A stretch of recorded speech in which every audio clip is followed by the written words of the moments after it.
ആരാണ് ഡാരിയസിനെ കൊന്നത്? അതും ഇത്രയും ക്രൂരമായി ദിവസങ്ങളോളം ഉപദ്രവിച്ച് ദിവസങ്ങളോളം പട്ടിണിക്കിട്ട് കയറുകൊണ്ട് വലിഞ്ഞു മുറുക്കി വെള്ളത്തിലേക്ക് ജീവനോട് തള്ളിയിടാൻ മാത്രം ആരാണ് ഡാരിയസിന് ഇത്ര വലിയ ശത്രു? Hello friends, my name is Sreelal. പോളണ്ടിലെ ഒരുപാട് വർഷം ചർച്ചാ വിഷയമായി മാറിയിരുന്ന ഒരു ക്രൈമിനെ കുറിച്ചാണ് നമ്മളുടെ ഇന്നത്തെ വീഡിയോ. 7 വർഷത്തോളം കാലം പോലീസിനെ വട്ടം കറക്കിയ ഒരു കുറ്റവാളിയെ കുറിച്ച്. താൻ ചെയ്ത കൊലപാതകം അത് തെളിയിക്കുന്നതിന് മുന്നേ തന്നെ ഒരു നോവലായിട്ട് ഒരു അടിച്ചിറക്കാനുള്ള ഇയാളുടെ കോൺഫിഡൻസ് എന്തായിരിക്കും? വർഷം 2000 ഡിസംബർ മാസമാണ്. പോളണ്ടിലെ സിറ്റിയിൽ നിന്ന് കുറച്ച് അകലെ ദൂരത്തായിട്ട് സ്ഥിതി ചെയ്യുന്ന ഒരു നദീതീരത്ത് 3 ഫ്രണ്ട്സ് ചൂണ്ടയിടാൻ വന്നിരിക്കുകയാണ്. ചുറ്റും മരങ്ങളുള്ള വളരെ ശാന്തമായിട്ടുള്ള ഒരു ഏരിയ ആണത്. കൂടുതൽ ഒരാൾ ചൂണ്ടിട്ടുകൊണ്ടിരിക്കുമ്പോൾ വെള്ളത്തിൽ എന്തോ പൊങ്ങിയെടുക്കുന്നത് കാണുന്നു. ആദ്യം മരത്തടിയാണെന്നാണ് കരുതിയത്. പിന്നീട് അതിൽ അവർ മുടി ശ്രദ്ധിച്ചു. പരിഭ്രാന്തരായിട്ട് ഇവർ 3 പേരും കൂടിയിട്ട് ഈ പൊങ്ങി കിടന്നതിനെ ഇവരുടെ ചൂണ്ടകൾ ഉപയോഗിച്ച് കരക്കടുപ്പിച്ചു. മൃതദേഹം തന്നെ. ഇവർ പരിഭ്രാന്തരായിട്ട് വേഗം പോലീസിനെ വിവരറിയിച്ചു. പോലീസ് വന്നു. ഇവർ ബോഡി ഐഡന്റിഫൈ ചെയ്യാൻ നോക്കി. പക്ഷേ ഈ ബോഡി മുഴുവൻ കയറുകൊണ്ട് കെട്ടിവെച്ചിരിക്കുന്ന അവസ്ഥയിലായിരുന്നു ഉണ്ടായിരുന്നത്. ഒരു പ്രത്യേക രീതിയിലായിരുന്നു ഈ കെട്ട്. കൈകളിലുള്ള കെട്ട് മരിച്ചെടുക്കുന്നയാൾ അഴിക്കാൻ ശ്രമിക്കുമ്പോൾ തനിയെ കഴുത്തിലെ കെട്ട് മുറുകുന്ന രീതിയിൽ ക്രമീകരിച്ചിരിക്കുകയായിരുന്നു ഈ കെട്ടില്. ഈ കെട്ട് കണ്ടപ്പോൾ തന്നെ ഇതൊരു ആത്മഹത്യയല്ല, കൊലപാതകമാണെന്ന് പോലീസ് മനസ്സിലാക്കാണ്. ഡോക്ടേഴ്സ് ഡെഡ് ബോഡി പരിശോധിക്കുകയാണ്. പരിശോധനയിൽ മരിക്കുന്നതിന് മുന്നേ ഇയാളെ ക്രൂരമായിട്ട് ഉപദ്രവിച്ചിട്ടുണ്ടെന്ന് മനസ്സിലാക്കാണ്. മരിക്കുന്നതിന് മുന്നേ ദിവസങ്ങളോളം ഇയാളെ പട്ടിണിക്കിട്ടുണ്ടെന്ന് മനസ്സിലാക്കാണ്. ഇയാളുടെ ശ്വാസകോശത്തിൽ നിന്ന് കണ്ടെത്തിയ വെള്ളത്തിന്റെ അംശം കാരണം ഇയാളെ ജീവനോട് കൂടി തന്നെയാണ് വെള്ളത്തിലേക്ക് വലിച്ചെറിഞ്ഞിരിക്കുന്നതെന്നും തെളിയാണ്. പോലീസ് ഈ ഡെഡ് ബോഡി ആരുടേതാണെന്ന് അന്വേഷിക്കുകയാണ്. കുറച്ച് നാൾ മുൻപ് റിപ്പോർട്ട് ചെയ്ത മിസ്സിംഗ് കേസ് ഫയലുകൾ എല്ലാവരും പരിശോധിച്ചു. അതിൽ നിന്ന് 4 മാസം മുൻപ് കാണാതായെന്ന് റിപ്പോർട്ട് ചെയ്തിരുന്ന ഡാരിയസ് ജാനിസോസ്കി എന്ന പേരുള്ള 35 വയസ്സുള്ള ആളുടെ രൂപസാദൃശ്യം ഈ ഡെഡ് ബോഡിക്കുണ്ടായിരുന്നു. ഡാരിയസിന്റെ അമ്മ ഈ ഡെഡ് ബോഡി തിരിച്ചറിയാൻ വേണ്ടി വരികയാണ്. തന്റെ മകൻ ഡാരിയസിന്റെ പോലെ തന്നെ 6 അടി ഉയരമുള്ള ശരീരം, നീല കണ്ണുകൾ, നീളമുള്ള തലമുടി. ഈ ഡെഡ് ബോഡിയുടെ നെഞ്ചിലുള്ള ബർത്ത് മാർക്ക് കൂടി പരിശോധിച്ചപ്പോൾ മരിച്ചത് ഡാരിയസ് തന്നെയാണെന്ന് ഉറപ്പിക്കുകയായിരുന്നു. ആരാണ് ഡാരിയസിനെ കൊന്നത്? അതും ഇത്രയും ക്രൂരമായി ദിവസങ്ങളോളം ഉപദ്രവിച്ച് ദിവസങ്ങളോളം പട്ടിണിക്കിട്ട് കയറുകൊണ്ട് വലിഞ്ഞു മുറുക്കി വെള്ളത്തിലേക്ക് ജീവനോട് തള്ളിയിടാൻ മാത്രം ആരാണ് ഡാരിയസിന് ഇത്ര വലിയ ശത്രു? ഇത്രയും വലിയ രീതിയിൽ പ്രതികാരം ചെയ്യാനും മാത്രം ഡാരിയസിന്റെ ശത്രുവിനെ കണ്ടെത്താനായിട്ട് പോലീസിന് കഴിഞ്ഞില്ല. കാരണം ഡാരിയസ് വളരെ പാവം പിടിച്ചൊരു മനുഷ്യനായിരുന്നു, ഒരു ജെന്റിൽമാൻ ആയിരുന്നു. ആരോടും വഴക്കിടാനൊന്നും പോകാതെ അയാളുടെ ചെറിയ ബിസിനസ്സും അയാളുടെ മ്യൂസിക് ബാൻഡിൽ ഗിറ്റാർ വായിച്ചുമൊക്കെ കഴിഞ്ഞു പോയിരുന്ന ഒരാളായിരുന്നു ഡാരിയസ്. അങ്ങനെ അവിടെ ഇവിടെയും തട്ടിയും മുട്ടിയും ഇഴഞ്ഞുമെല്ലാം ഡാരിയസ് ജാനിസോസ്കിയുടെ കേസിന്റെ വീര്യം കുറഞ്ഞു വന്നു. തെളിവുകളുടെ അഭാവം പിന്നെ ഇയാളെ കൊല്ലാൻ മാത്രമുള്ള ഒരു മോട്ടീവ് ഒന്നും പോലീസിന് കണ്ടെത്താൻ കഴിഞ്ഞില്ല. അങ്ങനെ കേസ് ഡ്രോപ്പ് ചെയ്യാണ് പോലീസ്. പത്രങ്ങൾ ഈ കേസിനെ ദ പെർഫെക്റ്റ് ക്രൈം എന്ന് പറഞ്ഞുകൊണ്ട് പടച്ചുവിട്ടു. തെളിയിക്കാൻ പറ്റാതെ പോയ കേസ് ഫയലുകളുടെ പട്ടികയിൽ ഡാരിയസിന്റെ കൊലപാതക കേസും ചേർന്നു എന്ന് വേണം പറയാൻ. വർഷങ്ങൾ കടന്നുപോയിരിക്കുന്നു. കൊലപാതകം നടന്ന് 3 വർഷങ്ങൾ. ഇപ്പൊ കൊല്ലം 2003 ആണ്. ഒരു സിനിമാ കഥയാണെങ്കിൽ നായകന്റെ വരവാണെന്നൊക്കെ പറയാം.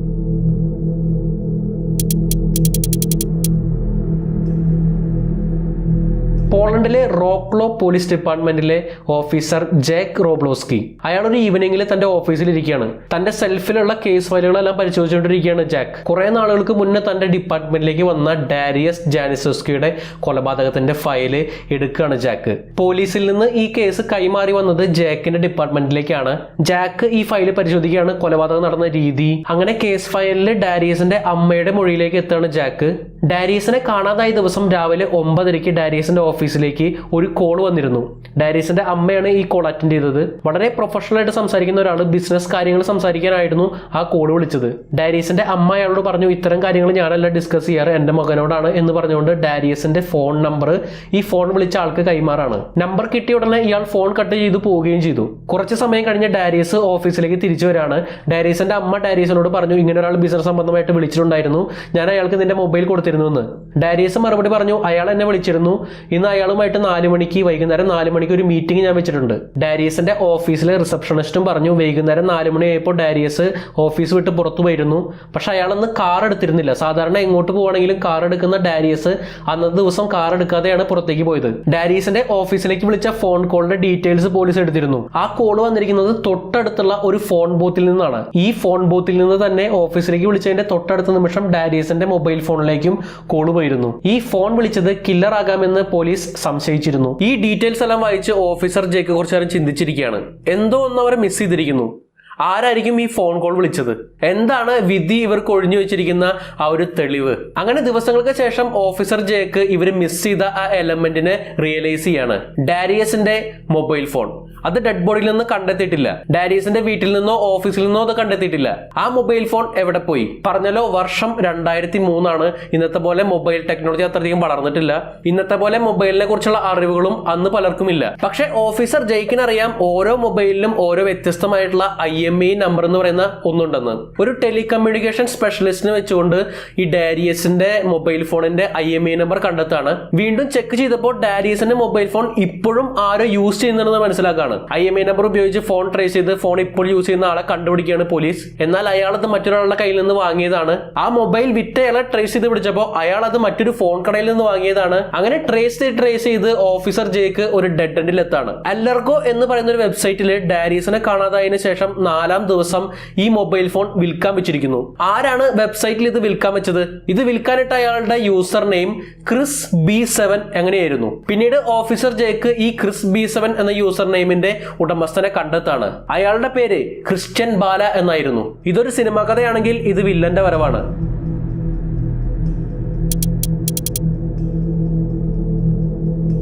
ക്രിസ്റ്റ്യൻ ബാല 30 വയസ്സുള്ള ഒരു ജെന്റിൽമാൻ എന്നൊക്കെ പറയാം. പഠിക്കുന്ന കാലത്ത് ഒരു ബ്രില്യന്റ് ഫിലോസഫി സ്റ്റുഡന്റ്, എല്ലാ കാര്യങ്ങളിലും തന്റേതായ വ്യത്യസ്തമായ വീക്ഷണകോണിൽ അഭിപ്രായങ്ങൾ പറയുന്ന ഒരു കൂട്ടുകാരൻ. അങ്ങനെയൊക്കെയായിരുന്നു ക്രിസ്റ്റ്യൻ ബാല തന്റെ സുഹൃത്തുക്കൾക്ക്. ചെറുപ്പകാലത്ത് ക്രിസ്റ്റ്യൻ ബാല തന്നെ പറ്റി കെട്ടുകഥകൾ ഉണ്ടാക്കുമായിരുന്നു. താൻ പാരീസിൽ പോയി, താൻ ആ പെൺകുട്ടിയുമായിട്ട് പ്രണയത്തിലാണ്, അങ്ങനെയൊക്കെ. ക്രിസ്റ്റ്യൻ ബാല തന്റെ സുഹൃത്തായ റേസിംഗിയോട് പറഞ്ഞത്, ഞാൻ ഈ പറയുന്ന നുണക്കഥകൾ അതൊരാൾ മറ്റൊരാളോട് പറഞ്ഞ്, അയാൾ വേറൊരാളോട് പറഞ്ഞ്, അങ്ങനെ പറഞ്ഞ് അവസാനം അതൊരു സത്യമായി മാറുമെന്നാണ്. ക്രിസ്റ്റ്യൻ ബാല തന്നെ ഈ ക്രിയേറ്റിവിറ്റിനെ മിത്തോ ക്രിയേറ്റിവിറ്റി എന്നാണ് വിശേഷിപ്പിച്ചത്. അങ്ങനെ 1995 ക്രിസ്റ്റ്യൻ ബാല തന്റെ ഹൈസ്കൂൾ സഹപാഠിയായിരുന്ന സ്റ്റാസിയെ വിവാഹം കഴിക്കുകയാണ്. ഈ വിവാഹത്തിന് ക്രിസ്റ്റ്യൻ ബാലയുടെ പാരന്റ്സ് എതിർത്തിരുന്നു. കാരണം ഈ വിവാഹം കഴിക്കുമ്പോൾ ക്രിസ്റ്റ്യൻ ബാലയ്ക്ക് വെറും 23 വയസ്സ് മാത്രമേ പ്രായം ഉണ്ടായിരുന്നുള്ളൂ. ക്രിസ്റ്റ്യൻ ബാലയുടെ പഠനവും പൂർത്തിയായിരുന്നില്ല. പക്ഷേ പാരന്റ്സിനെ എതിർത്തുകൊണ്ട് ക്രിസ്റ്റ്യൻ ബാല സ്റ്റാസിയെ വിവാഹം കഴിക്കുകയാണ്. അങ്ങനെ 1997 ഇവർക്കൊരു കുട്ടി ജനിക്കുന്നു. ഈ വർഷം തന്നെയായിരുന്നു ക്രിസ്റ്റ്യൻ ബാല തന്റെ കോളേജ് പഠനവും പൂർത്തിയാക്കിയത്. ഹൈ മാർക്കോട് കൂടിയാണ് ക്രിസ്റ്റ്യൻ ബാല പാസ്സായത്. അങ്ങനെ ഇയാൾ PhD ഫിലോസഫിക്ക് ചേരുകയാണ്. പക്ഷെ PhD പഠനം ഇടയ്ക്ക് വെച്ച് നിർത്തേണ്ടി വന്നു. വീട്ടിലെ കടബാധ്യതകൾ തീർക്കാനായിട്ടും ഫാമിലി സപ്പോർട്ട് കൊടുക്കാനും വേണ്ടിയിട്ട് ഒരു ബിസിനസ് തുടങ്ങാണ് ക്രിസ്റ്റ്യൻ ബാല. ഒരു ക്ലീനിങ് ബിസിനസ് ആയിരുന്നു ഇയാൾ തുടങ്ങിയത്. പക്ഷേ ഇയാൾക്ക് ഒരിക്കലും ഒരു ബിസിനസ്സുകാരനായിട്ട് മുന്നോട്ട് പോകാൻ ഒട്ടും ഇഷ്ടമുണ്ടായിരുന്നില്ല. ഒരു ഫിലോസഫറായിട്ട് ജീവിക്കാനായിരുന്നു ക്രിസ്റ്റ്യൻ ബാലയ്ക്ക് ഇഷ്ടം. അതുകൊണ്ട് തന്നെ ഈ ബിസിനസ് വളരെ വിജയമായിട്ട് മുന്നോട്ട് പോയില്ലെന്ന് വേണം പറയാൻ. ബിസിനസ്സിൽ നിന്ന് കിട്ടുന്ന ലാഭം എല്ലാം ദൂരത്തടിച്ച് കളയാണ് ക്രിസ്റ്റ്യൻ ബാല ചെയ്തത്. പിന്നീട് ക്രിസ്റ്റ്യൻ ബാലയുടെ ദാമ്പത്യ ജീവിതത്തിലും തകരാറ് സംഭവിക്കുകയാണ്. കാരണം തന്റെ ഭാര്യ സ്റ്റാസി അധികം സ്വാതന്ത്ര്യമെടുത്ത് മറ്റുള്ളവരുടെ ഇടപഴകുന്നതും ചുറ്റിക്കറങ്ങുന്നതും ഒന്നും ക്രിസ്റ്റ്യൻ ബാലയ്ക്ക് ഇഷ്ടമുണ്ടായിരുന്നില്ല. പക്ഷെ ക്രിസ്റ്റ്യൻ ബാലയ്ക്ക് പരസ്ത്രീ ബന്ധം ഉണ്ടായിരുന്നു. കൂടെ മദ്യപാനവും കൂടി തുടങ്ങിയതോടെ ക്രിസ്റ്റ്യൻ ബാലയുടെയും സ്റ്റാസിയുടെയും ജീവിതം ഡൈവോഴ്സിലെത്താണ്. ഇവരുടെ ഡിവോഴ്സിന് ശേഷം ക്രിസ്റ്റ്യൻ ബാല ഏഷ്യയിലേക്കും അമേരിക്കയിലേക്കും പോയി ഇംഗ്ലീഷ് പഠിച്ചു, സ്കൂബ ഡൈവിംഗ് പഠിച്ചു. അങ്ങനെ അമേരിക്കയിൽ സ്കൂബ ഡൈവിംഗിന്റെ ട്രെയിനറായിട്ട് ജോലിക്ക് കയറുകയും ചെയ്തു. ഇനി തിരിച്ച് കഥ നടക്കുന്ന സമയത്തേക്ക് 2003 വരാം. നമ്മുടെ ഓഫീസർ ജാക്ക് മരിച്ച ഡാരിയസിന്റെ മൊബൈൽ ഓൺലൈൻ സൈറ്റിലൂടെ വിറ്റത് ക്രിസ്റ്റ്യൻ ബാലയാണെന്ന് കണ്ടുപിടിച്ചു കഴിഞ്ഞല്ലോ. പക്ഷെ ഇയാളൊരു കൊലപാതകയാണെന്ന് പറഞ്ഞ് ക്രിസ്റ്റ്യൻ ബാലയെ നേരിട്ട് ചെന്ന് അറസ്റ്റ് ചെയ്യാനും ഓഫീസർ ജാക്കിന് കഴിയുമായിരുന്നില്ല. കാരണം വെബ്സൈറ്റിൽ വിൽക്കാനിട്ട മൊബൈൽ എവിടെന്നെങ്കിലും കളഞ്ഞു കിട്ടിയതാണെന്ന് ക്രിസ്റ്റ്യൻ ബാലയ്ക്ക് പറയാം. അല്ലെങ്കിൽ ക്രിസ്റ്റ്യൻ ബാലയ്ക്ക് ഇങ്ങനെ പറയാം, ഒരാളെ കൊന്നതിന് ശേഷം അയാളുടെ മൊബൈൽ ഫോൺ വെബ്സൈറ്റിൽ വിൽക്കാൻ മാത്രം മണ്ടനാണോ ഞാൻ എന്ന് ക്രിസ്റ്റ്യൻ ബാലയ്ക്ക് വേണമെങ്കിൽ പോലീസോട് ചോദിക്കാം. അങ്ങനെ ഒരുപാട് ലൂപ്പ് ഹോൾസ് ഇതിലുണ്ടായിരുന്നു. എന്നാൽ കൂടി ക്രിസ്റ്റ്യൻ ബാലയെ ചോദ്യം ചെയ്യാൻ പോലീസിന് കഴിയുമായിരുന്നില്ല. കാരണം ക്രിസ്റ്റ്യൻ ബാല ആ സമയം പോളണ്ടിൽ ഉണ്ടായിരുന്നില്ല, വിദേശത്തായിരുന്നു. ഇയാളെ സംശയമുണ്ടെന്നുള്ള കാര്യം പോലീസ് മനഃപൂർവ്വം മറച്ചു വെച്ചു. കാരണം എന്തെങ്കിലും വിവരങ്ങൾ പുറത്തായാൽ ഇയാൾ പോളണ്ടിലേക്ക് തിരിച്ചു വരില്ലെന്ന് പോലീസ് സംശയിച്ചു. അങ്ങനെ ഓഫീസർ ജാക്കിന് ഡാരിയസും ക്രിസ്റ്റ്യൻ ബാലയും തമ്മിലുള്ള റിലേഷൻ ഒന്നും കണ്ടെത്താൻ കഴിഞ്ഞില്ല.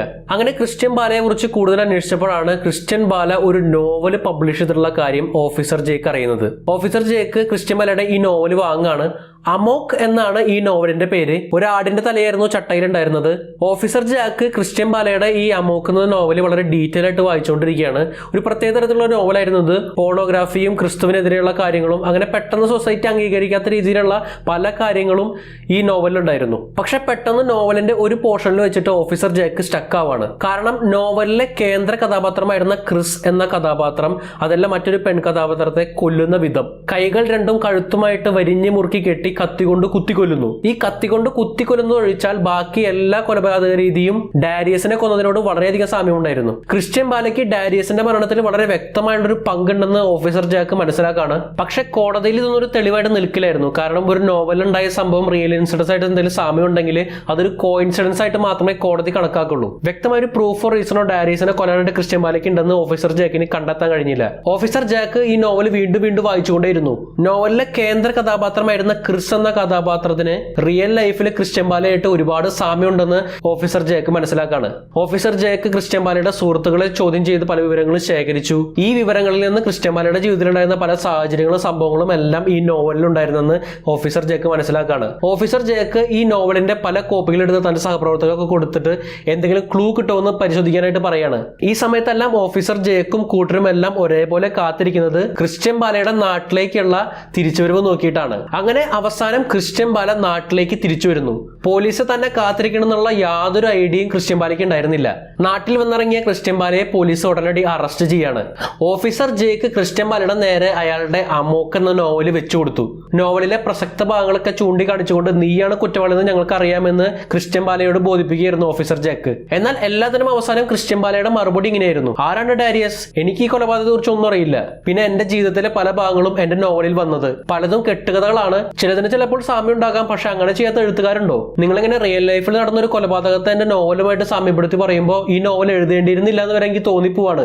ഇങ്ങനെയാണ് ക്രിസ്ത്യൻ ബാല മറുപടി കൊടുത്തത്. ക്രിസ്ത്യൻ ബാലയുടെ ഈ മറുപടി എല്ലാം കേട്ടുകൊണ്ടിരുന്ന ഓഫീസർ ജാക്ക് തന്റെ കയ്യിലുള്ള ആ വലിയ തെളിവ് ക്രിസ്ത്യൻ ബാലയുടെ അടുത്തേക്ക് നീട്ടുകയാണ്. ഡാരിയസിന്റെ മൊബൈൽ ഫോൺ. ഡാരിയസിനെ കാണാതായ 4-ാം ദിവസം ഈ ഡാരിയസിന്റെ മൊബൈൽ എങ്ങനെയാണ് വെബ്സൈറ്റ് വിൽക്കാനിട്ടത്? ക്രിസ്ത്യൻ ബാലയുടെ മറുപടി ഇങ്ങനെയായിരുന്നു: എനിക്കൊന്നും അറിയില്ല ഈ ഫോണിനെ കുറിച്ച്, എനിക്ക് ഓർമ്മയില്ല. 5 വർഷം മുന്നാണ് ഞാനത് വല്ല ഫോൺ കടയിൽ നിന്ന് വാങ്ങിയതാവും. ഞാൻ ഇടയ്ക്ക് ഇങ്ങനെ ഫോൺ കടയിൽ നിന്ന് വാങ്ങാറുണ്ട്. അതിന്റെ ഉപയോഗം കഴിഞ്ഞ് എനിക്ക് ഇഷ്ടപ്പെട്ടില്ലെങ്കിൽ ഞാൻ വിൽക്കാറുണ്ട്. ഈ 5 വർഷത്തിനുള്ളിൽ ഞാൻ ഒരുപാട് ഫോണുകൾ അങ്ങനെ വിൽക്കുകയും വാങ്ങുകയും ചെയ്തിട്ടുണ്ട്. ഞാൻ ഈ ഫോൺ ഏതെങ്കിലും ഫോൺ കടയിൽ നിന്ന് വാങ്ങിയതാകാനാണ് സാധ്യത. അങ്ങനെ ക്രിസ്ത്യൻ ബാല ഓഫീസർ ജേക്കിനോട് മറുപടി പറഞ്ഞു. ഓഫീസർ ജേക്ക് വിചാരിച്ചിരുന്ന മറുപടി തന്നെയായിരുന്നു കിട്ടിയിരുന്നത്. അതിന് തൃപ്തനാവാതിരുന്ന ഓഫീസർ ജേക്ക് ക്രിസ്ത്യൻ ബാലയെ നുണപരിശോധനയ്ക്ക് വിധേയനാകണമെന്ന് ആവശ്യപ്പെടുകയാണ്. ക്രിസ്ത്യൻ ബാല ഇതിന് സമ്മതം മൂളുകയും ചെയ്തു. എന്നാൽ നുണപരിശോധനയിലെ എല്ലാ ചോദ്യങ്ങൾക്കും ക്രിസ്ത്യൻ ബാല നോ എന്നാണ് മറുപടി കൊടുത്തത്. ചില ചോദ്യങ്ങൾക്ക് ക്രിസ്ത്യൻ ബാല നുണ പറയാണെന്ന് മനസ്സിലാക്കിയെങ്കിലും നുണപരിശോധന ക്രിസ്ത്യൻ ബാലയുടെ മുന്നിൽ ഒരു തീർത്ത പരാജയമായി മാറിക്കൊണ്ടിരിക്കുകയായിരുന്നു. അങ്ങനെ ക്രിസ്ത്യൻ ബാലയെ അറസ്റ്റ് ചെയ്ത് 48 മണിക്കൂർ കഴിഞ്ഞിരിക്കുന്നു. ഇയാളെ കോടതിയിൽ ഹാജരാക്കണം. മതിയായ തെളിവുകളില്ലെങ്കിൽ ക്രിസ്ത്യൻ ബാലയെ കോടതി വെറുതെ വിടും. അതുപോലെ തന്നെ കോടതിയിൽ വെച്ച് ക്രിസ്ത്യൻ ബാലയ്ക്കെതിരെയുള്ള വ്യക്തമായുള്ള തെളിവുകൾ നൽകാനായിട്ട് ഓഫീസർ ജാക്കിന് കഴിഞ്ഞില്ല. ഡാരിയസിന്റെ ഫോൺ ക്രിസ്ത്യൻ ബാല എങ്ങനെയാണ് വിറ്റതെന്നുള്ള കോടതിയുടെ ചോദ്യത്തിന് ഫോൺ ഒരു ഫോൺ കടയിൽ നിന്ന് വാങ്ങിയതാണെന്ന് ക്രിസ്ത്യൻ ബാല പറഞ്ഞു. അങ്ങനെ മോഷ്ടിക്കപ്പെട്ട ഫോൺ വിറ്റതിന്റെ ചെറിയൊരു കേസ് മാത്രം ചാർത്തിക്കൊണ്ട് ക്രിസ്ത്യൻ ബാലയെ കോടതി വെറുതെ വിട്ടു. ഓഫീസർ ജേക്കിനെ ഒരു കാഴ്ചക്കാരനായിട്ട് നിൽക്കേണ്ടി വന്നു. അറിയാമല്ലോ, പോലീസിന് തെളിയിക്കാൻ പറ്റാത്ത വർഷങ്ങളോളം കിടന്ന കേസാണ്. പത്രങ്ങൾ ദ പെർഫെക്റ്റ് ക്രൈം എന്ന് പറഞ്ഞ കേസാണ്. അതുകൊണ്ട് തന്നെ ക്രിസ്ത്യൻ ബാലയുടെ ഈ അറസ്റ്റ് വലിയ വാർത്തയാവാണ്. ക്രിസ്ത്യൻ ബാലയുടെ ഈ നോവലിനെ കുറിച്ചും വാർത്തയാവാണ്. മുൻപ് 1000-നുള്ളിൽ കോപ്പികൾ മാത്രം വിറ്റിരുന്ന അമോക്ക് എന്ന നോവല് പോളണ്ടിൽ വലിയൊരു ഹിറ്റായി മാറിക്കൊണ്ടിരിക്കുകയായിരുന്നു. 10 ഇരട്ടിയോളം കോപ്പികൾ വീണ്ടും വിറ്റഴിഞ്ഞു. ക്രിസ്ത്യൻ ബാല പതിയെ ഒരു സെലിബ്രിറ്റി ആയിട്ട് മാറിക്കൊണ്ടിരിക്കുകയായിരുന്നു. പലരും ഈ കേസിലെ ലൂപ്പ് ഹോൾസ് എന്തെങ്കിലും ഈ നോവലിൽ നിന്ന് കിട്ടുമെന്ന് അറിയാൻ വേണ്ടിയും നോവൽ വാങ്ങിയെന്നുള്ളതാണ്. അങ്ങനെ വർഷങ്ങൾ കടന്നുപോയി. കൊലപാതകം നടന്നിട്ട് 6 കൊല്ലം കഴിഞ്ഞിരിക്കുന്നു.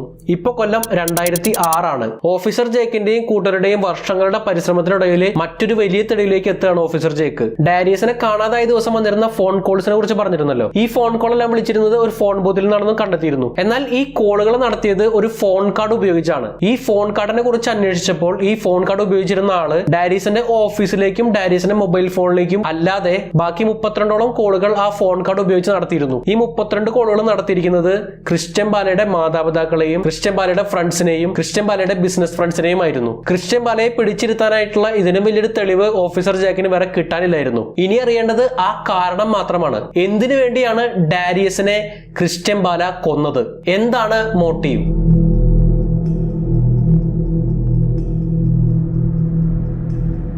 അവസാനം ആ കണക്ഷൻ കണ്ടെത്താണ്. പറഞ്ഞിരുന്നല്ലോ, ക്രിസ്ത്യൻ ബാലയും ഭാര്യ സ്റ്റാസിയും ഡൈവോഴ്സ് ആയിരുന്നു. ക്രിസ്ത്യൻ ബാലയുടെ പരസ്ത്രീ ബന്ധവും മദ്യപാനവും ഒക്കെയാണ് ഇവരുടെ വിവാഹമോചനത്തിന് കാരണമായത്. പക്ഷെ ഡിവോഴ്സ് ആയെങ്കിലും സ്റ്റാസിയുടെ പിന്നാലെ എപ്പോഴും ക്രിസ്ത്യൻ ബാല ഫോളോ ചെയ്തു പോയിരുന്നു. സ്റ്റാസിയുടെ ഒരു ഭ്രാന്തമായിട്ടുള്ള അധിനിവേശം പുലർത്തിയിരുന്ന ഒരാളായിരുന്നു ക്രിസ്ത്യൻ ബാല. പോലീസിന് വഴിത്തിരിവായത് ക്രിസ്ത്യൻ ബാലയുടെ ഭാര്യ സ്റ്റാസിയുടെ സുഹൃത്ത് മൽഗോർസാത്തയുടെ മൊഴിയായിരുന്നു. പണ്ട് മൽഗോർസാത്തയും സ്റ്റാസിയും കൂടിയിട്ട് ഒരു നൈറ്റ് ക്ലബ്ബ് പാർട്ടിയിൽ പങ്കെടുത്തപ്പോൾ സ്റ്റാസിയ മറ്റൊരു ഒരാളുമായിട്ട് സംസാരിച്ചു നിൽക്കുന്നത് മൽഗോർസാത്ത ശ്രദ്ധിച്ചിരുന്നു. നീളമുള്ള തലമുടിയും 6 അടി ഉയരമുള്ള അയാളുടെ പേര് ഡാരിയസ് ജാനിസ്കി എന്നായിരുന്നു എന്ന് മാൽഗോർസാത്ത പറഞ്ഞു. ഡാരിയസും സ്റ്റാസിയയും തമ്മിലുള്ള കണക്ഷൻ കണ്ടെത്തിയ പോലീസ് സ്റ്റാസിയെ ചോദ്യം ചെയ്യാണ്. സ്റ്റാസിയ ഇങ്ങനെ പറഞ്ഞു, എനിക്ക് ഡാരിയസിനെ അറിയാം. ഞങ്ങളൊരു നൈറ്റ് ക്ലബ്ബ് പാർട്ടിയിൽ വെച്ചാണ് കണ്ടുമുട്ടുന്നത്. ഞങ്ങൾ തമ്മിൽ ഡേറ്റിങ്ങിന് പോയിട്ടുണ്ട്. അയാൾ എനിക്ക് അയാളുടെ ഫോൺ നമ്പർ എനിക്ക് തന്നു. എന്നാൽ ഒരു ദിവസം രാത്രി ഞങ്ങൾ ഒരുമിച്ചൊരു ഹോട്ടലിൽ മുറിയെടുത്തെങ്കിലും ഞങ്ങൾ തമ്മിൽ മറ്റൊന്നും നടന്നിരുന്നില്ല. കാരണം അതിനു മുന്നേ ഡാരിയസ് ഒരു വിവാഹിതനാണെന്ന് എന്നോട് പറഞ്ഞിരുന്നു. ഇത് കേട്ടതും ഞാൻ അയാളെ അവിടെ നിന്ന് പറഞ്ഞയച്ചു. കാരണം ഞങ്ങൾ തമ്മിൽ എന്തെങ്കിലും നടന്നാൽ അയാളുടെ ഭാര്യയുടെ അവസ്ഥ എന്തായിരിക്കും? ഞാനും അങ്ങനെ ഒരു ഭാര്യയായിരുന്നു എന്നാണ് സ്റ്റാസിയ ഓഫീസർ ജേക്കിനോട് പറഞ്ഞത്. ഇതെല്ലാം കേട്ട് ഓഫീസർ ജാക്ക് ഇങ്ങനെ ചോദിച്ചു, ഡാരിയസിന്റെ കാര്യം നിങ്ങളുടെ പഴയ ഭർത്താവ് ക്രിസ്ത്യൻ ബാലയ്ക്ക് അറിയാമായിരുന്നോ? സ്റ്റാസിയ മറുപടി പറയാണ്, ഞാനും ഡാരിയസും ഡേറ്റ് ചെയ്തതിന്റെ ആഴ്ചകൾക്ക് ശേഷം ക്രിസ്ത്യൻ ബാല എന്നെ കാണാൻ വന്നിരുന്നു. മദ്യപിച്ചാണ് അയാൾ വന്നത്. ഞാനും ഡാരിയസും തമ്മിലുള്ള ബന്ധം എന്താണെന്ന് അയാൾ ചോദിച്ചു. ഞങ്ങൾ ഏത് ഹോട്ടൽ മുറിയിലാണ് കിടന്നത് വരെ അയാൾക്ക് അറിയാമെന്ന് അയാൾ പറഞ്ഞു. അങ്ങനെ കുറെ നേരം ചീത്ത വിളിച്ചും വഴക്ക് പറഞ്ഞുമെല്ലാമാണ് ക്രിസ്ത്യൻ ബാല മടങ്ങിപ്പോയത്. എന്നാൽ ഡാരിയസിന്റെ ഈ കൊലപാതകത്തെ കുറിച്ച് അറിഞ്ഞപ്പോൾ ക്രിസ്ത്യൻ ബാലയോട് ഇതിനെക്കുറിച്ച് എന്തെങ്കിലും അറിയാമായിരുന്നു എന്ന് സ്റ്റാസിയെ ചോദിച്ചപ്പോൾ ഇതിനെക്കുറിച്ച് തനിക്കൊന്നും അറിയില്ലെന്ന് പറഞ്ഞ് ഒഴിഞ്ഞു മാറുകയായിരുന്നു ക്രിസ്ത്യൻ ബാല.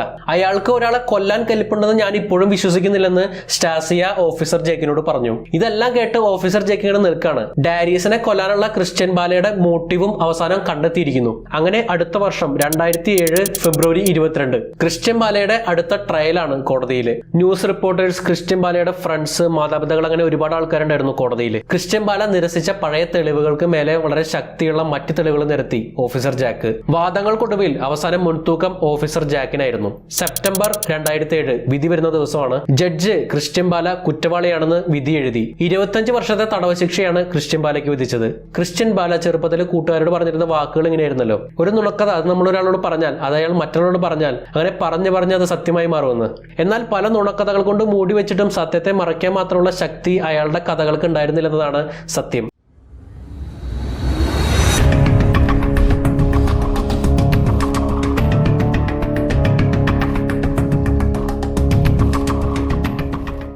നിങ്ങൾ വാമ്പയേഴ്സ് എന്ന് കേട്ടിട്ടില്ലേ? രക്തരക്ഷസ്, രക്തദാഹി എന്നൊക്കെയാണ് വാമ്പയേഴ്സിന്റെ അർത്ഥം. പക്ഷെ നമ്മൾ സിനിമയിലൊക്കെ രക്തരക്ഷസുകളെ കണ്ടിട്ടുണ്ട്. പക്ഷെ നമ്മൾ റിയൽ ലൈഫിൽ നമ്മൾ മനുഷ്യന്മാർക്കിടയിൽ ഞങ്ങളൊക്കെ രക്തരക്ഷസുകളാണ്, രക്തം കുടിച്ചാണ് ഞങ്ങൾ ജീവിക്കുന്നത്, ഞങ്ങൾക്ക് മരണമില്ല എന്ന് പറയുന്ന ആളുകളൊക്കെ നമ്മൾ റിയൽ ലൈഫിൽ നമ്മുടെ മനുഷ്യന്മാർക്കിടയിലുണ്ടെന്നാണ്. ഈ കപ്പിൾസിനെ കണ്ടു. ഇവരാണ് ആരോ ഡ്രാവൺ എന്ന് പറയുന്ന ആളും അയാളുടെ വൈഫ് ലിയ ബെന്നിങ്ങോഫും. ഇവരെ തന്നെ വിശേഷിപ്പിക്കുന്നത് വാമ്പയർ കപ്പിൾസ് എന്നാണ്. ഇവരുടെ ശരീരത്തിലൊക്കെ മുറിവേൽപ്പിച്ചിട്ട് പരസ്പരം അങ്ങോട്ടും ഇങ്ങോട്ടും ചോര കുടിച്ചൊക്കെയാണ് ഇവർ കഴിഞ്ഞു പോകുന്നത്. പക്ഷെ ഇന്ന് പറയാൻ പോകുന്നത് ഇവരുടെ കഥയല്ല, മറിച്ച് താനൊരു വാമ്പയറാണെന്ന സ്വയം തോന്നലോട് കൂടിയിട്ട് തന്റെ കാമുകന്റെ കൂടെ വലിയൊരു ക്രൂരകൃത്യം ചെയ്ത ജാസ്മിൻ റിച്ചാർഡ്സ് എന്ന പെൺകുട്ടിയുടെ കഥയാണ് നമ്മളിന്ന് പറയാൻ പോകുന്നത്. ഇവളെ കുട്ടിയെന്ന് വിളിക്കുന്നതിന് കാരണം എന്താണെന്ന് വെച്ചാൽ സ്വന്തം അച്ഛനെയും അമ്മയെയും ഇവളുടെ 8 വയസ്സുള്ള അനിയനെയും കൊന്നു കളയുന്ന സമയത്ത് ഇവൾക്ക് വെറും 12 വയസ്സ് മാത്രമേ പ്രായം ഉണ്ടായിരുന്നുള്ളതാണ്. വളരെ പാവവും ശാന്തശീലയുമായിരുന്ന ജാസ്മിൻ റിച്ചാർഡ്സ് എന്ന ഈ പെൺകുട്ടി തന്റെ ഫാമിലിയെ വരെ ഇങ്ങനെ ക്രൂരമായിട്ട് കൊന്നുകളയാനുള്ള അത്ര വലിയ രക്തരക്ഷസായിട്ട് മാറിയതിനുള്ള കാരണം എന്തായിരിക്കും? കാനഡയിലെ ഒരു മിഡിൽ ക്ലാസ് ഫാമിലിയിലെ മൂത്ത കുട്ടിയാണ് ജാസ്മിൻ റിച്ചാർഡ്സ് എന്ന പെൺകുട്ടി. ഇവളും ഇവളുടെ അച്ഛനും അമ്മയും പിന്നെ ഇവളുടെ സഹോദരൻ 8 വയസ്സുള്ള ജേക്കബ് എന്ന സഹോദരനും അടങ്ങുന്ന ഒരു ചെറിയ ഫാമിലിയാണ് ഇവരുടേത്. വളരെ പാവവും ശാന്തശീലയും സ്കൂളിലൊക്കെ വളരെ നല്ല അഭിപ്രായമുള്ള കുട്ടിയാണ് ജാസ്മിൻ റിച്ചാർഡ്സൺ. ഒരിക്കൽ ജാസ്മിൻ റിച്ചാർഡ്സൺ തന്റെ ഫ്രണ്ട്സിന്റെ കൂടെ ഒരു പങ്ക് റോക്ക് ഷോയിൽ പങ്കെടുക്കുകയാണ്.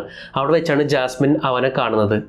ആരാണെന്നറിയോ? ജെറിമി സ്റ്റിങ്ക് എന്ന് പേരുള്ള 23 വയസ്സുള്ള ഒരു ചെറുപ്പക്കാരനെ. ഇവർ തമ്മിൽ പരിചയപ്പെടാണ്. ഈ ജെറിമി സ്റ്റിങ്കിന്റെ സംസാരത്തിൽ വളരെ നല്ല ഇംപ്രസ് ആവാണ് ജാസ്മിൻ. അവളുടെ നേരെ എതിരായിട്ടുള്ള സ്വഭാവം, ഒരു പ്രകൃതമായിരുന്നു ജെറിമിയുടേത്. എന്നാൽ ജാസ്മിന്റെ പോലത്തെ ഒരു നല്ലൊരു ഫാമിലി ബാക്ക്ഗ്രൗണ്ട് അല്ലായിരുന്നു ജെറിമി സ്റ്റിങ്കിന്റേത്. ജെറിമി സ്റ്റിങ്കിന്റെ അമ്മ മദ്യപാനിയായിരുന്നു. ഇവരുടെ പാർട്ണർ ആണെങ്കിൽ ഡെയിലി ജെറിമിയെ ഉപദ്രവിക്കുമായിരുന്നു. 11ാമത്തെ വയസ്സിൽ ആത്മഹത്യക്ക് വരെ ശ്രമിച്ചിട്ടുള്ള ഒരാളാണ് ജെറിമി സ്റ്റിങ്ക്. ജാസ്മിനും ജെറിനും പരസ്പരം ഇങ്ങനെ വിവരങ്ങളൊക്കെ ഷെയർ ചെയ്ത് അവർ നല്ല ഫ്രണ്ട്സായി മാറിയുന്നതാണ്. ജാസ്മിൻ തന്റെ കോൺടാക്ട് നമ്പർ ജെറിമിക്ക് കൊടുക്കുകയും ചെയ്തു. പിന്നീട് പുറത്ത് വെച്ച് സംസാരിച്ചുകൊണ്ടിരിക്കുമ്പോൾ ജാസ്മിൻ ജെറിമിയോട് ചോദിച്ചു, ജെറിമി, താങ്കൾ എന്താണ് ഇങ്ങനെ വ്യത്യസ്തമായിട്ട് ഡ്രസ്സ് ചെയ്തിരിക്കുന്നു, താങ്കൾ കണ്ണെഴുതിയിരിക്കുന്നു, എപ്പോഴും കറുത്ത വസ്ത്രമാണ് ധരിക്കുക, താങ്കളുടെ കഴുത്തിലാണെങ്കിൽ വയൽ ഓഫ് ബ്ലഡിന്റെ ഒരു ലോക്കറ്റ് ഉണ്ട്, എന്താണ് ഇങ്ങനെയെന്ന് ചോദിക്കുന്നു. ജെറിമിയുടെ മറുപടി വളരെ വ്യത്യസ്തമായിരുന്നു. ജെറിമി ജാസ്മിനോട് പറഞ്ഞു, ജാസ്മിൻ, ഞാനൊരു സാധാരണ മനുഷ്യനല്ല, എനിക്ക് 300 വയസ്സാണ് എന്റെ പ്രായം, ഞാനൊരു വാമ്പയർ ആണ്. എനിക്ക് ഈ വയൽ ഓഫ് ബ്ലഡിന്റെ ലോക്കറ്റ് എന്ന് പറയുന്നത് എനിക്ക് ഈ ബ്ലഡ് ഇടയ്ക്കിടയ്ക്ക് കുടിക്കാനുള്ളതാണ്, ഇതില്ലാതെ എനിക്ക് ജീവിക്കാൻ പറ്റില്ല എന്നാണ് എന്നാണ് ജെറിമി ജാസ്മിനോട് പറഞ്ഞത്. ജെറിമിയുടെ ഈ മറുപടി കേട്ട് ജാസ്മിൻ പെട്ടെന്ന് വണ്ടറാവാണ്. ഓൾറെഡി ജെറിമിയുടെ ഈ ശൈലിയും പ്രകൃതിയൊക്കെ ഇഷ്ടമുള്ള ജാസ്മിൻ തനിയെ താനും ഒരു വാമ്പയർ ആണെന്ന് സ്വയം വിചാരിച്ച് ഒരു വാമ്പയർ മോഡിലേക്ക് ട്രാൻസ്ഫോം ആയി മാറിക്കൊണ്ടിരിക്കുകയായിരുന്നു. ജെറിമി ആണെങ്കിൽ ജാസ്മിന് ഒരു പുതിയ വെബ്സൈറ്റ് പരിചയപ്പെടുത്താണ്. vampirefreaks.com എന്നാണ് ഈ വെബ്സൈറ്റിന്റെ പേര്. ഇതിൽ അക്കൗണ്ട് ഉണ്ടാക്കിയാൽ പരസ്പരം ചാറ്റ് ചെയ്യാം, ഫോട്ടോകൾ ഇടാം, കമന്റ് ചെയ്യാം. പക്ഷേ വാമ്പയേഴ്സ് പീപ്പിൾസിന് വേണ്ടി മാത്രമുള്ള ഒരു വെബ്സൈറ്റ് ആയിരുന്നു ഇത്. ജാസ്മിൻ ഇതിലൊരു അക്കൗണ്ട് തുടങ്ങുകയാണ്. പിന്നീട് രാത്രികളിൽ ജെറിമിയും ജാസ്മിനും ഇതിലൂടെയായി ചാറ്റിങ്. ജാസ്മിന്റെ രീതികൾ പതിയെ മാറി തുടങ്ങിയിരുന്നു. കറുത്ത വസ്ത്രങ്ങൾ ധരിക്കുക, കറുത്ത മേക്കപ്പ് ഇടുക, ശരീരം മുഴുവൻ മാർക്കർ കൊണ്ട് ഡെവിൾസിന്റെ ചിത്രങ്ങൾ പച്ച കുത്തിയതുപോലെ വരച്ചിടുക. തന്റെ ഫ്രണ്ട്സ് വരെ ജാസ്മിന്റെ അടുത്ത് നിന്ന് അകലം പാലിക്കുന്ന ഒരു സ്റ്റേജിലേക്ക് എത്തിയിരുന്നു. മകളിൽ ഡെയിലി കണ്ടുവരുന്ന ഈ വ്യത്യാസങ്ങൾ മാതാപിതാക്കൾ ശ്രദ്ധിക്കുകയാണ്. അവൾ കറുത്ത വസ്ത്രങ്ങൾ ധരിക്കുന്നു, കറുത്ത മേക്കപ്പ് എല്ലാം ഇട്ട് ഒരു വലിയ സ്ത്രീയെ പോലെ പ്രായം തോന്നിക്കുന്ന രീതിയിലാണ് അവളുടെ നടപ്പ്. അവസാനം തന്റെ മകൾ ജാസ്മിൻ ഇന്റർനെറ്റിൽ കൂടുതൽ നേരം ആക്റ്റീവ് ആയിട്ടിരിക്കുന്നതിനും വീട്ടിലേക്ക് നേരം വൈകി വരുന്നതിനുള്ള കാരണം ജെറിമിയാണെന്ന് മാതാപിതാക്കൾ കണ്ടെത്തുകയാണ്. ഇവൻ 23 വയസ്സുള്ള പയ്യനാണ്, നിനക്ക് വെറും 12 വയസ്സായിട്ടുള്ളൂ, ഇനി ഇവന്റെ കൂടെ ചുറ്റിക്കറങ്ങാനൊന്നും പാടില്ല, മര്യാദയ്ക്ക് സ്കൂൾ വിട്ടാൽ നേരെ വീട്ടിലേക്ക് വന്നേക്കണമെന്നെല്ലാം പറഞ്ഞിട്ട് ഒരു വലിയ തർക്കം ഉണ്ടാവുകയാണ് ജാസ്മിനും മാതാപിതാക്കളും തമ്മിൽ. പക്ഷെ ജാസ്മിനും വിട്ടുകൊടുക്കുന്നില്ല. ജാസ്മിനും മാതാപിതാക്കളോട് തർക്കിക്കാൻ തുടങ്ങി. പക്ഷെ അധികം നേരം മാതാപിതാക്കളോട് തർക്കിച്ച് നിൽക്കാനായിട്ട് ജാസ്മിന് കഴിഞ്ഞില്ല. കുറച്ച് നാളത്തേക്ക് ജാസ്മിനോട് പുറത്തിറങ്ങാൻ പാടില്ലെന്നും മാതാപിതാക്കൾ വിലക്കി. പക്ഷെ ജാസ്മിനും ജെറിമിക്ക് ഇനിയും കോൺടാക്ട് ചെയ്യാമായിരുന്നു, കാരണം ഇന്റർനെറ്റ് ഉണ്ടല്ലോ. അങ്ങനെ അന്നത്തെ ദിവസം രാത്രി ജെറിമിക്ക് ജാസ്മിന്റെ അടിയിൽ നിന്നൊരു മെസ്സേജ് വരികയാണ്. ജെറിമി, എനിക്കൊരു പ്ലാൻ ഉണ്ട്. ഇവരെ കൊല്ലുന്നതിലൂടെ എല്ലാത്തിനും ഒരു തുടക്കമാവുകയും ഞാൻ നിന്നെ സ്നേഹിക്കുന്നതിലൂടെ ഇതിനൊരു ഒടുക്കമാവുകയും ചെയ്യുമെന്നാണ് ജാസ്മിന്റെ ഈ മെസ്സേജ്. ജെറിമി ഇതിന് റിപ്ലൈ അയച്ചു. അവരുടെ കഴുത്താണ് എനിക്ക് അറുക്കേണ്ടത്. അവർ ചെയ്തത് എന്തോ അതിനവർ ഖേദിക്കും. അവരുടെ ചോരയായിരിക്കണം എന്റെ പ്രതിഫലം എന്നായിരുന്നു ജെറിമിയുടെ മറുപടി. സംഭാഷണം അവസാനിപ്പിക്കാനായിട്ട് ജെറിമി ലാസ്റ്റ് ആയിട്ട് ഒരു മെസ്സേജ് കൂടെ അയച്ചു. നിന്റെ പ്ലാൻ എനിക്ക് ഇഷ്ടപ്പെട്ടു, പക്ഷെ നമ്മൾ ഇത് വളരെ ക്രിയേറ്റീവ് ആയിട്ട് വേണം ചെയ്യാൻ. ദിവസങ്ങൾ കടന്നുപോയി. ഈ ദിവസങ്ങൾക്കിടയിൽ ജെറിമി തന്റെ സുഹൃത്തുക്കളോട് തന്നെയും ജെറിമിയെയും ഒരുമിക്കാനായിട്ട് തന്റെ മാതാപിതാക്കൾ സമ്മതിക്കില്ല എന്നും ഞങ്ങൾ അവരെ കൊല്ലാൻ പോവാണെന്നും തന്റെ സുഹൃത്തുക്കളോട് പറഞ്ഞു. പക്ഷെ സുഹൃത്തുക്കളെല്ലാം ഇത് കേട്ട് ജാസ്മിനെ കളിയാക്കി. കാരണം അവൾക്ക് 12 വയസ്സേ പ്രായമുള്ളൂ. 12 വയസ്സുള്ള കുട്ടി ഇങ്ങനെ പറഞ്ഞാൽ ആരായാലും തമാശയായിട്ട് കണക്കാക്കുള്ളൂ. അങ്ങനെ ദിവസങ്ങൾ കടന്നുപോയി. ജെറിമിയുടെയും ജാസ്മിന്റെയും പ്ലാനിങ് തുടങ്ങി ഏകദേശം 20 ദിവസങ്ങൾ കഴിഞ്ഞു. 2006 ഏപ്രിൽ 22 ഇവർ രണ്ടുപേരും ചേർന്ന് 1994 പുറത്തിറങ്ങിയ നാച്ചുറൽ ബോൺ കില്ലേഴ്സ് എന്നുള്ളൊരു സിനിമയുടെ സീഡ് ഇട്ട് കാണാണ്. ഈ സിനിമയിൽ നിന്ന് അവർക്ക് ഇൻസ്പിറേഷൻ കിട്ടിയിരിക്കാം. അങ്ങനെ പിറ്റേ ദിവസം ഏപ്രിൽ 23 രാത്രി സമയമായി. ജാസ്മിന്റെ വീട്ടിൽ എല്ലാവരും കിടന്നുറങ്ങുന്ന സമയമാണ്. എന്നാൽ ജാസ്മിന്റെ അമ്മ കിടന്നുറങ്ങുന്നതിന് മുന്നേ താഴെ ഒരു ശബ്ദം കേൾക്കുന്നു. എന്താണ് ശബ്ദം എന്ന് അറിയാൻ വേണ്ടി ജാസ്മിന്റെ അമ്മ കോണിപ്പടി ഇറങ്ങി താഴേക്ക് പോവാണ്. ലൈറ്റ് ഇടാൻ ചെന്നപ്പോഴാണ് ഡോറിന്റെ മുന്നിൽ ഒരു മുഖംമൂടി ധരിച്ച ആള് കത്തിയും പിടിച്ച് നിൽക്കുന്നത് കണ്ടത്. മറ്റാരുമല്ല, ജെറിമി തന്നെയായിരുന്നു ഈ മുഖംമൂടിധാരി. ജാസ്മിന്റെ അമ്മ ഉറക്കെ നിലവിളിക്കാൻ തുടങ്ങുമ്പോഴേക്കും പൊടുന്നനെ ജെറിമി ഓടി വന്ന് ജാസ്മിന്റെ അമ്മയുടെ ശരീരത്തിൽ കത്തി കുത്തി ഇറക്കി. 12 തവണയാണ് ജെറിമി ജാസ്മിന്റെ അമ്മയുടെ ശരീരത്തിൽ കത്തി കുത്തി ഇറക്കിയത്. ജാസ്മിന്റെ അമ്മയുടെ നിലവിളി കേട്ട് ജാസ്മിന്റെ അച്ഛനും കോണിപ്പടി ഇറങ്ങി വരികയാണ്. അയാൾ കാണുന്നത് മുഖംമൂടിധാരിയായിട്ടുള്ള ഒരാൾ തന്റെ ഭാര്യയെ കത്തിക്കൊണ്ട് കുത്തിക്കൊല്ലുന്നതാണ്. തറ മുഴുവൻ ചോരക്കളമായി കിടക്കുന്നു. ജാസ്മിന്റെ അച്ഛൻ തന്റെ സർവ്വശക്തി ഉപയോഗിച്ചിട്ട് ഇയാളെ എതിർക്കാൻ നോക്കുകയാണ്. പക്ഷെ തന്റെ ഭാര്യയുടെ കൊലപാതകം നേരിട്ട് കണ്ടതുകൊണ്ടാകാം അതിന്റെ വിറങ്ങലിലും പേടിയിലും 23 വയസ്സുകാരനായ ജെറിമിയോട് മധ്യവയസ്കനായ അയാൾക്ക് അധികം നേരം പിടിച്ചു നിൽക്കാൻ പറ്റിയില്ല. 24 തവണയാണ് ജെറിമി ജാസ്മിന്റെ അച്ഛന്റെ ശരീരത്തിൽ കത്തി കുത്തിയിറക്കിയത്. ഇവരെ രണ്ടുപേരെയും കൊന്നു കളഞ്ഞതിന് ശേഷം ജെറിമി കോണിപ്പടി കയറി മുകളിലേക്ക് പോവാണ്. അവിടെയാണ് ജാസ്മിന്റെ 8 വയസ്സുള്ള അനിയൻ ജേക്കബിന്റെ മുറി. ജേക്കബിന്റെ മുറിയിലേക്ക് കത്തിയും കൊണ്ട് ജെറിമി കയറി പോവാണ്. പക്ഷെ അവിടെ ചെന്നപ്പോൾ കണ്ട കാഴ്ച ഇതായിരുന്നു. ജേക്കബിന്റെ മുറിയിൽ ജാസ്മിൻ തന്റെ അനിയന്റെ 2 ചെവിയും പൊത്തി അവിടെ നിൽക്കുകയാണ്. താഴെ പിടഞ്ഞു വരിക്കുന്ന അച്ഛന്റെ അമ്മയുടെ നിലവിളി ജേക്കബ് കേൾക്കാതിരിക്കാൻ വേണ്ടിയാണ് ജാസ്മിൻ ഇങ്ങനെ ചെയ്തത്. പക്ഷെ മുന്നോട്ട് വന്ന ജെറിമി പറഞ്ഞു, നമുക്ക് നമ്മുടെ അനിയനെ കൊല്ലണ്ട, ഇവൻ ചെറിയ കുട്ടിയല്ലേ, നമുക്ക് ഇവനെ വെറുതെ വിടാമെന്ന്. പക്ഷെ ജാസ്മിൻ മറുപടി പറയാണ്, നമുക്ക് എന്റെ അനിയനെ വെറുതെ വിടാൻ പറ്റില്ല, ഇവനിനി അച്ഛനും അമ്മയും ഇല്ല, ഞാനാണെങ്കിൽ നിന്റെ കൂടെ പോവുകയാണ്, ഇവനിനി എന്നും ഒറ്റയ്ക്കായിരിക്കുമെന്ന് ജാസ്മിൻ പറഞ്ഞു. അങ്ങനെ പറഞ്ഞുകൊണ്ട് ജാസ്മിൻ തന്നെ ജേക്കബിന്റെ ശരീരത്തിൽ 5 തവണ കത്തി കുത്തിയിറക്കി. തന്റെ അനിയന്റെ മരണം ഉറപ്പിക്കുന്നതിന് വേണ്ടി കഴുത്തറുക്കുകയും ചെയ്തു. അങ്ങനെ ജാസ്മിനും ജെറിമി അവിടുന്ന് യാത്രയാവണം, ഒരു വീട് മുഴുവൻ ചോരക്കളമാക്കിക്കൊണ്ട്. പിറ്റേന്ന് നേരം വെളുത്തു.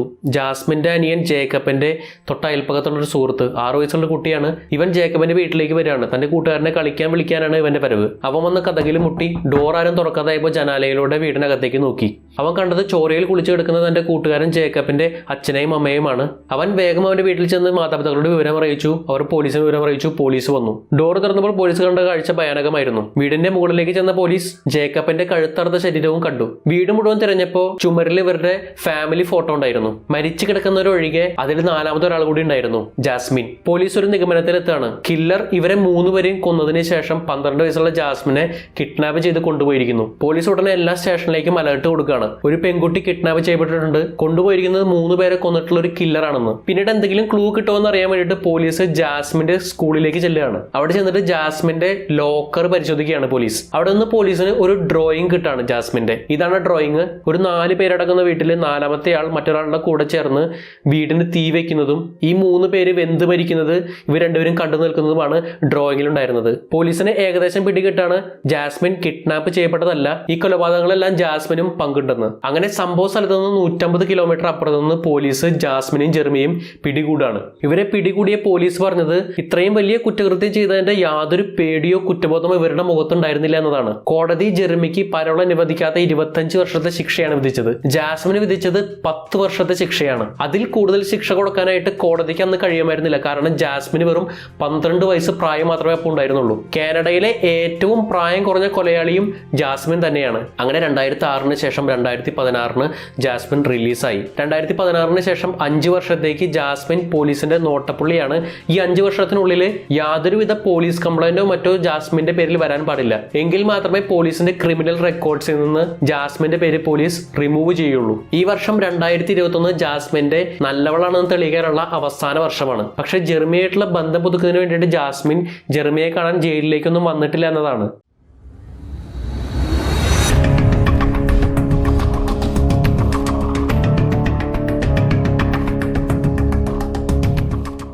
മോഹൻ ഗാവിത്ത് എന്നു പേരുള്ള ഒരാളും അയാളുടെ പ്രതിമ എന്നു പേരുള്ള ഭാര്യയും 2 മക്കളും അടങ്ങുന്ന കുടുംബത്തിലേക്ക് ഒരു ദിവസം 3 അതിഥികൾ എത്താണ്.